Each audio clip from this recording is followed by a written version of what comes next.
Hi and welcome to Healthy Life Hacks. I'm Jennifer Jeffries, the present-day wise woman. I'm a realistic naturopath coming to you from the surfing beaches of Australia. This show is for those of you who are wanting to really rock your life and rock your health and just live from a place of prevention, not waiting to get sick and tired and sucky. That's it. So let's get into today's episode. Does skinny mean healthy?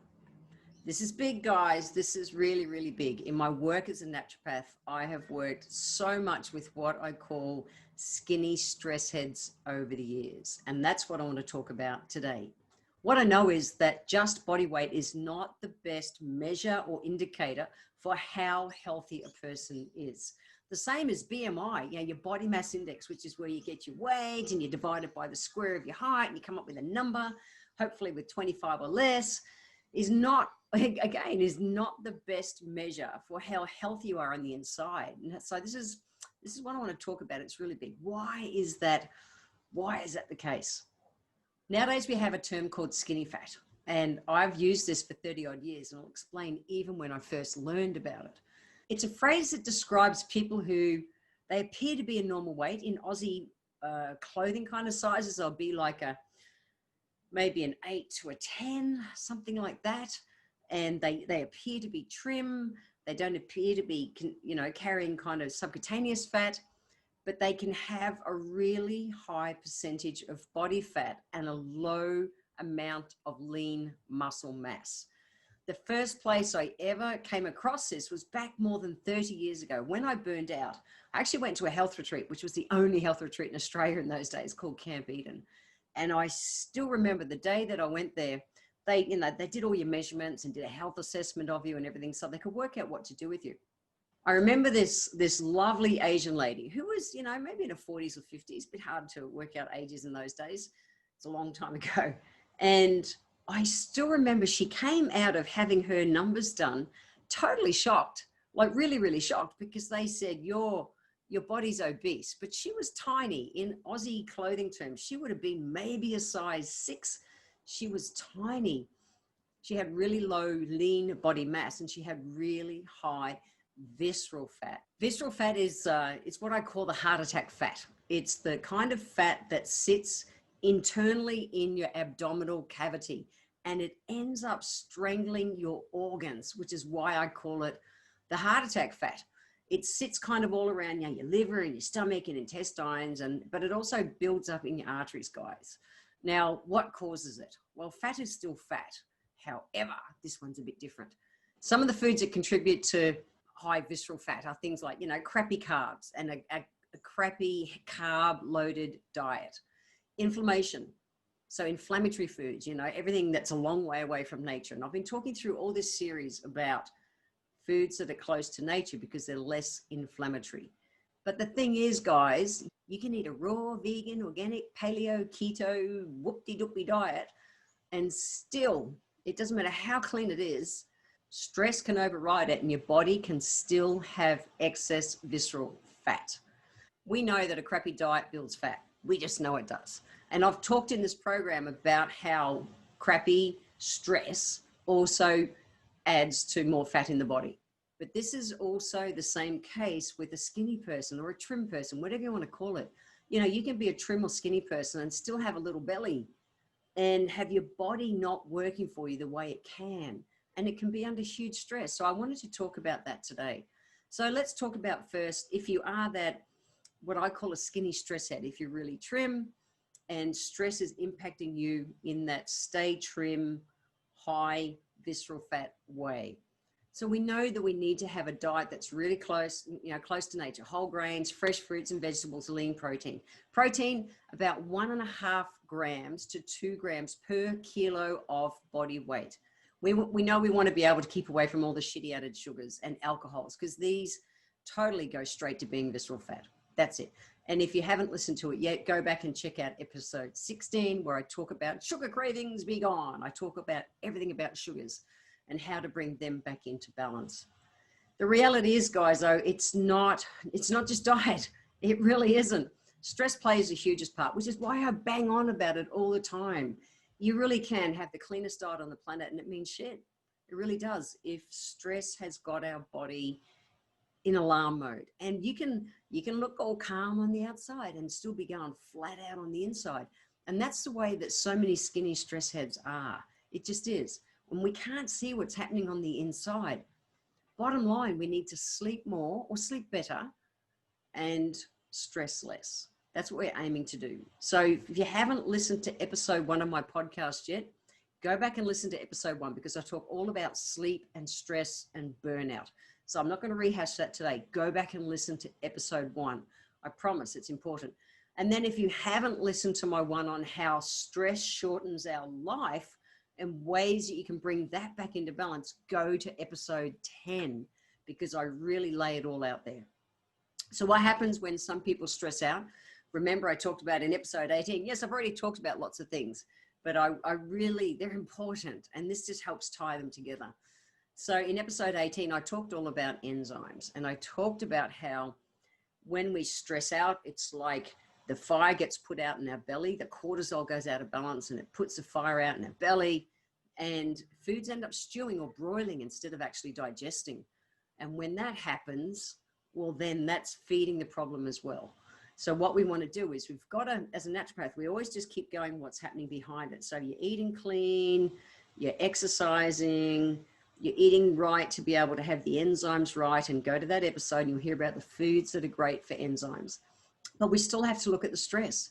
And this is what's sitting behind most skinny stress heads. It really is. Whether we like it or not, we're human beings, and we have to be able to adapt to stress. We can't make it go away. And some people, when they're stressed, they eat more. Some people, when they're stressed, they eat less. Some people, when they're stressed, they seem to just operate the same way, but they internalize that stress in such a way that their body just goes flat out on the inside. And that's why I'm such a fan of Adaptogen Herbs. So Adaptogen Herbs, remember, they're those herbs, they're a class of herbs that as naturopaths we prescribe to help your body adapt to stress. And that's whether it's physically, chemically, biologically, emotionally, whatever. We've got to get our body to be able to adapt to what's going on. Some of my favorite adaptogen herbs are things like Siberian ginseng, American ginseng. Remember, not the Korean ginseng, not the red ginseng. That one's too yang, too hot. We don't use that as an adaptogen. The Indian ginseng, which is ashwagandha, astragalus, licorice root is excellent. Riodola, schizandra, and tulsi are just a few of my favorite adaptogen herbs. And I'm an old school herbalist. I'm a big fan of yucky tasting herbal tonics. I am. The liquid herbs for me work most efficiently with a person's body, and they don't have to be yucky. I just thought I'd throw that in there. If anyone's ever been to a naturopath, I have to admit, I have prescribed some interesting tasting herbs over my lifetime. I have, and I have taken some interesting herbs, but they don't have to be all crappy, I promise.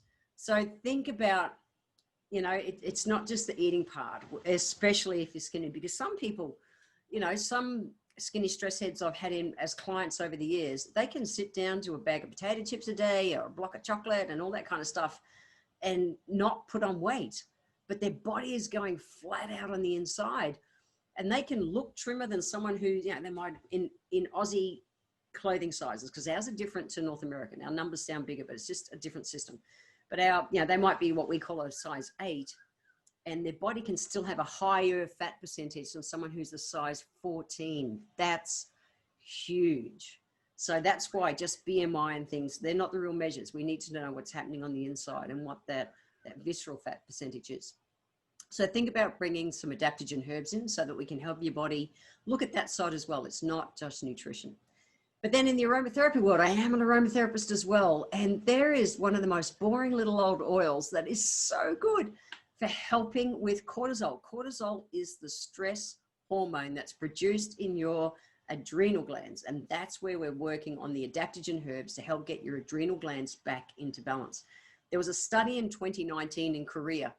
And in that study, Huang showed that using lavender, ylang ylang, and bergamot essential oil lowered daytime blood pressure and also the saliva cortisol levels.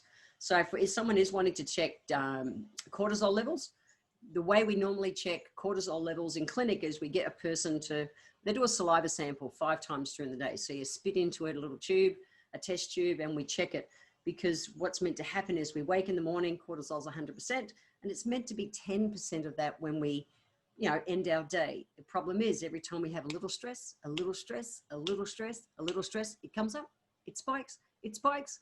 You go to bed at night, your cortisol's too high, your body wakes you up between 2 and 4 a.m., which is when it's the time of day that your body is trying to regenerate, just kind of bring everything back into line hormonally. And this is not Western medical thinking. This is Eastern medical thinking, guys. But when that happens, it can't. You wake up for a pee and you think, oh, I just need a pee. No, it's telling you that your cortisol's out of balance. And that's can be why the trim can't put on healthy weight. Stress head, it's huge. Lavender essential oil, people just go, it's like it's the most common essential oil, and yet it is just so cool. So even if you just tried something like lavender, and even with something like some ylang ylang, you might want to try one of my blends. I'll chuck a link in the show notes if you want to check them out. But boring old lavender is amazingly cool. And even if it's something like putting a drop on your collar of your PJs when you go to sleep at night, or in a diffuser, if that's the way you want to do it, having it around you during the day. By the way, lavender won't put you to sleep.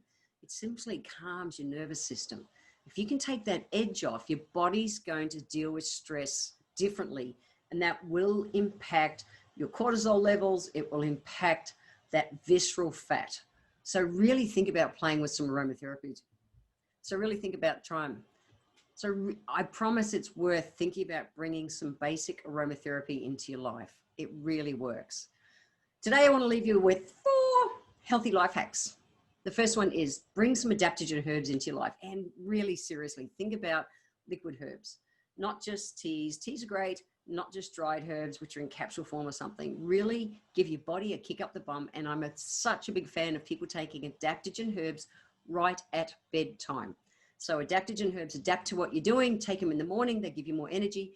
Take them at bedtime, which is how I've taken them for 30 years. But it's got to be like as you're going to sleep. It's like, I'm going to sleep now. Take them, brush your teeth, lay down, go to sleep. When you do that, it allows your body to come back into that real adrenal recharging time. So healthy life hack number 1, bring some adaptogen herbs into your life.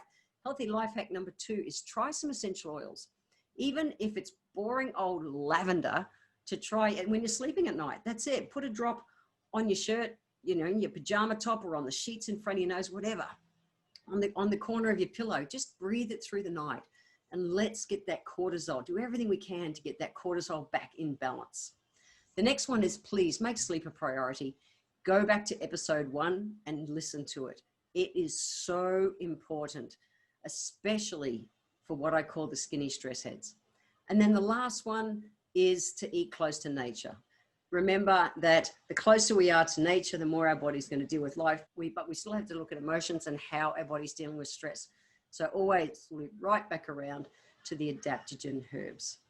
Lots to think about today, but it's real. Skinny does not mean healthy. I want people to be strong, fit, and healthy in their body, no matter the size. If you would like to be able to get the show notes for today's show, go to healthylifehacks.com.au to download them. Nice and easy. And in the next episode, I'll be talking all about essential oils, aromatherapy essential oils, and the emotional benefits using my aromatherapy insight cards. I really look forward to talking about that episode. I want to thank you for being here today. If you enjoyed this episode, feel free to share it with your friends, and scroll down to the comment section, guys. It's below the description of the video, because click into the line that says add a public comment, add your comment, click the comment box, and every month I draw one lucky person who leaves a comment down below to have a free 1-hour consultation with me. Also, be sure to subscribe to the show and like it so that you're always catching that next episode. If you'd like to receive a free copy of my Feed Your Body ebook, simply click the link in the comments below, join my newsletter, and you will get the free ebook sent to you nice and easy. So I welcome your emails. You can write to me at podcast@healthylifehacks.com.au. Until next time, guys, remember that when it comes to life, live it, love it, and get on with it.